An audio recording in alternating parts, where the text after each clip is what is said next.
Hello guys, আসসালামু আলাইকুম। আজকে উত্তরাতে নাসিরউদ্দিন পাটোয়ারির উপরে হামলা হওয়ার কারণে জামাত ও এনসিবি মিলে একটা বিক্ষোভ মিছিল করে এবং সেই মিছিলে আসলে আমি রাস্তায় আসার সময় দেখলাম এত পরিমাণ লোক হয়েছে এবং আপনার রাস্তা পুরোটাই ব্লক করে দিয়েছে এবং খুব সুন্দরভাবে তারা মিছিল মিটিং করতেছে।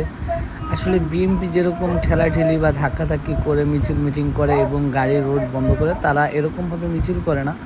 তারা খুব সুন্দরভাবে শৃঙ্খলাভাবে একটা রোড বন্ধ করছে এবং আরেকটা রোড থেকে গাড়ি চলার জন্য জায়গা করে দিছে এবং সুন্দরভাবে মিছিল করতেছে। আর মিছিলের মেইন কারণটা হলো এনসিবির নেতা সার্জিস আলমের উপরে যে হামলা হয়েছে সেই ইসের জন্য প্রতিবাদ মিছিল শিকার হয়েছে এবং সেটার কারণে মাননীয় প্রধানমন্ত্রী তারেক রহমানের কাছে আর কি প্রতিবাদ জানানো যে আসলে আর বর্তমানে যে দেশের অবস্থা, ছিনতাই, চুরি, ডাকাতি এবং যেভাবে মানুষ ওপেনে খুন করে ফেলতেছে, আসলে দেশের আইন ব্যবস্থা এত পরিমাণ খারাপ হয়েছে সেটা নিয়েও কথা বললো এই যে জামাতের, উনার নামটা আমি সঠিক জানি না।